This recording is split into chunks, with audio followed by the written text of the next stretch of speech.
assim, a gente vê...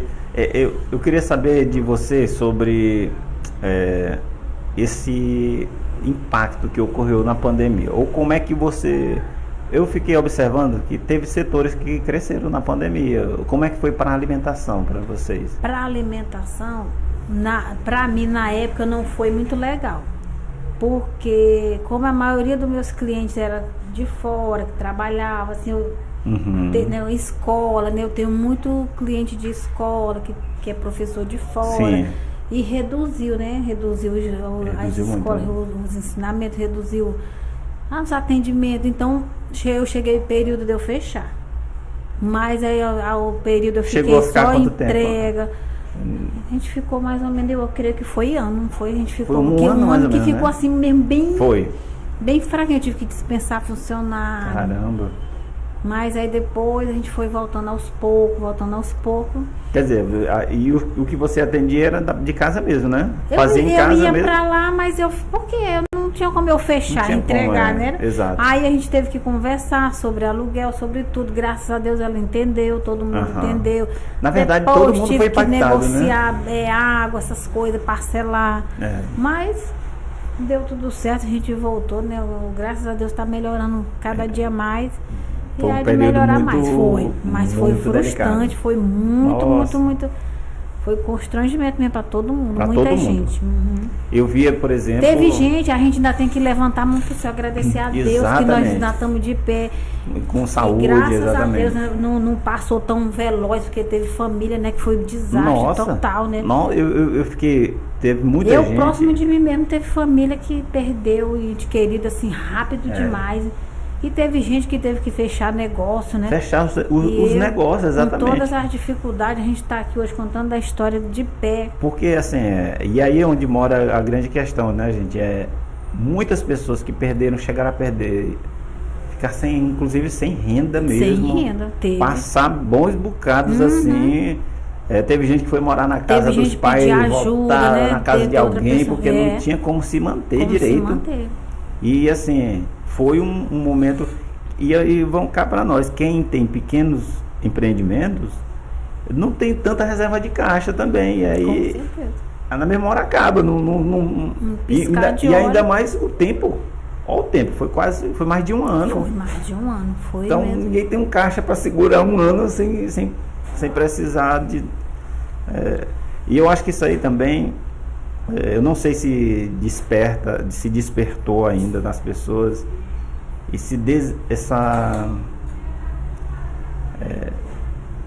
eu acredito que está gerando um pouco isso na sociedade, porque é claro que quem tem grandes negócios que é capaz de, por exemplo, de se pagar durante 2 anos, 3 anos, mas eu acho que a pandemia fez com que muitas pessoas colocasse na cabeça das pessoas, tivesse um outro pensamento, você vai ter aqui o dinheiro para o estabelecimento, mas você tem que começar a guardar uma coisinha para uma reserva, porque quem ia imaginar que uma pandemia dessa viria? Fosse acontecer dessa forma, né? Ninguém imaginou. Esperava, né? Exatamente. E de uma hora para outra todo mundo tem que fechar tudo, passar um ano dentro de casa. Poxa, imagina isso aí. Então eu vejo que eu acho que vai gerar um pouco de... Eu espero que gere, porque tem gente que não aprendeu nada também, né? É verdade. Tem uns que voltaram pior depois da pandemia. Com certeza. E outros melhoraram. Isso aí é óbvio. Eu espero que a maioria tenha melhorado. Valorizar as coisas, né? Exatamente. Pensar um pouco Sabe o que eu vi? Na trajetória que Exato. Que eu vi também, depois que voltou, teve muita gente que achou que tinha que viver como se fosse o último dia da vida também. Não é bem isso também, né, gente? Não vamos...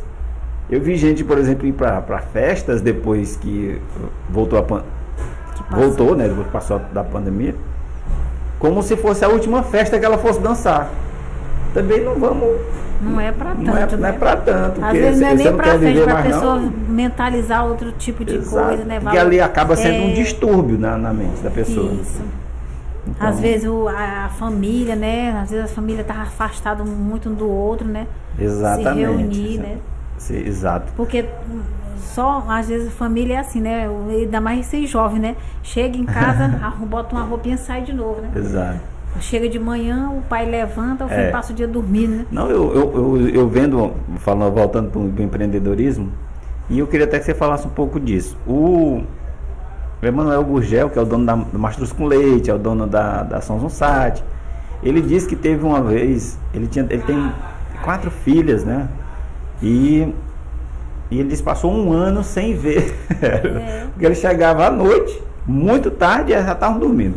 Aí tinha que voltar cedo para o trabalho. E passou um ano sem ver as filhas. Crescer, né? E aí eu queria saber de você um pouco disso, né? Como é poder tocar as coisas, poder estar dentro do empreendimento, mas também tem que dar atenção para a família. Não é fácil também. No seu caso, eu vejo que tem alguns da família que trabalham com você. Ajuda um pouco isso aí já, né? Sim, ajuda sim. A minha filha me ajuda muito. Ela tem a área dela lá, profissional dela, mas ela acaba me ajudando em certas coisas, negócio, por exemplo, de celular, essas coisas de postagem, ela me ajuda. Aí às vezes por exemplo, eu vou dar uma saída, não tenho, ela vai lá e fica lá um pouquinho pra mim. Legal. Já tá ajudando. Antigamente, o meu pai deixou de ir, ele me ajudava muito. E os clientes eram amigos, conversava com ele, doutor Nelson Antônio Luiz. Gostava muito cedinho de conversar com ele. Ele ia abrir o café comigo, ficava até umas 9 horas. 8h30, 9 horas ele ia para casa. Quando os funcionários já estavam lá, ele ia para casa. Aí, por conta da pandemia, eu tive que, por conta da idade dele, ele já tem 70 e poucos anos, mas ele gostava. Para ele era um prazer estar lá, me ajudando, né? Limpar, ajudava e montava tudo, abria, arrumava tudo. Aí eu disse, não, pai, o senhor dá uma tréguazinha por conta dessa pandemia, porque, né? Aí aí depois ele já, por conta da idade, hoje ele não vai mais. Aí já os meninos me ajudam. Tem o seu Magno também, que está me ajudando muito. Também. Depois dele deu o seu Magno, aí abre o café comigo, faz entrega. Se não tiver entregador, tá ali me ajudando, e a gente vai tocando para frente. Mas é muito importante, porque tem negócios que não dá certo, né? A família. Exatamente. É aquela confusão. A pessoa tá de um lado, tá para um lado, os filhos estão para o outro lado, ou tem que viajar. Eu fiz até um cursinho sobre família, sobre isso, sobre negócio, né? Foi? Aí eu fiz. Porque às vezes não dá, quer insistir que o filho tá ali com você direto, que o filho siga aquela profissão. Exato. E não é bem assim, aí né? Depois disso, aqui e acolá, tinha umas briguinhas. Aí depois do cursinho eu disse, não, realmente a gente não pode insistir, deixa cada um tocar a sua vida, né? Um pensamento, mas cada um toca a sua vida, mas no final de semana, por exemplo, tem um concurso, né? A gente vai atender. Agora não, porque teve a pandemia, não teve mais aqueles concursos mesmo como tinha antes. Mas quando tinha menina, era o domingo, envolvia todo mundo trabalhando. Quando tem o Enem e tudo o fluxo aumenta, mas né? Mas a gente tem que abrir, porque aproveitar, né? Não? Aproveitar. Se aquela semana não foi legal, não teve um dia lá que foi mole, aí se tem um evento desse, né? A gente já vai suprir aquela necessidade daquele dia que não teve. É verdade.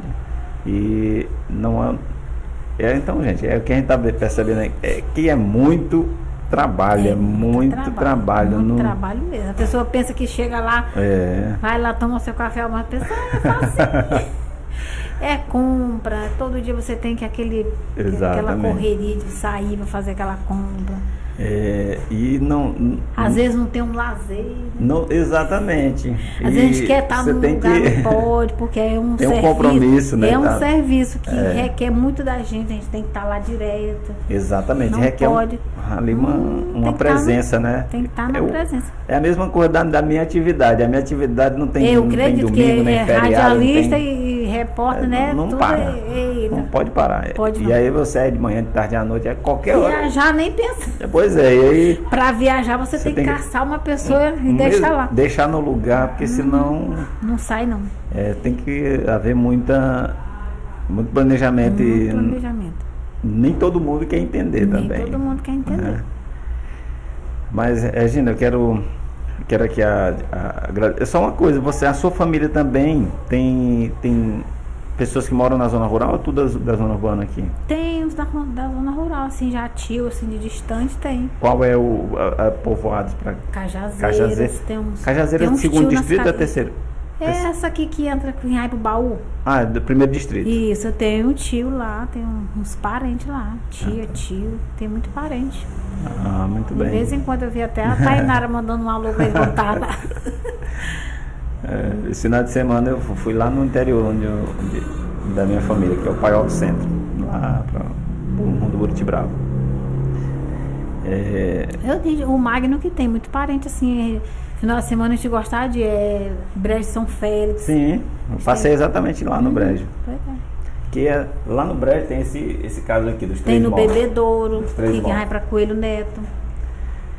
Inclusive eu vou preparar um vídeo que eu fiz esse final de semana sobre os 3 mortos lá do evento. Isso, a gente passa, né? Quando passa na frente. Isso, passa. O Magno me mostrou mesmo. Regina, eu quero agradecer a você, só mostrar aqui a opção de hoje, né? Que ela me enviou. O Modais, né? Hoje tem o que tanto lá? Você que saiu já tá com o cadastro na cabeça direitinho? Hoje a gente só teve 4 opções de carne. Foram o bife acebolado, o frango ao molho, que é esse aqui, o fígado. Isso. E a panelada, a famosa panelada. Uma panelada. Então, gente, ó, até 2h30 da tarde, enquanto tiver, que também acaba. Às vezes acaba antes, 2. Às vezes acaba, às vezes o cliente chega lá com fome, não quer correr atrás de outra coisa, a gente improvisa ali uma coisinha rapidinho e ele acaba se alimentando lá mesmo. Olha só, eu estava aqui pensando, enquanto eu estava falando aqui com a Regina, essa questão de pedir durante a semana. Tem dia que não dá para fazer comida, tá? E aí você já pede. E eu vou fazer alguns pedidos, viu? Pode me aguardar. Com a partir de agora. Aguardaremos. Será um prazer. Eu já sou cadeira cativa lá aos sábados do programa que eu faço. Sábado é fiel. Fiel. E eu ia também pela manhã no café, mas antes porque a Guanaré tinha que fazer o programa de manhã cedo, aí eu tinha que passar lá na hora do café. Mas é assim, gente, é uma ótima opção, né? O café e o almoço da Regina. E eu digo aqui, eu desafio você a provar uma vez e não voltar. É difícil. Com certeza. É difícil, né? É difícil. A pessoa que vai lá, que ela prova da comida da Regina é top.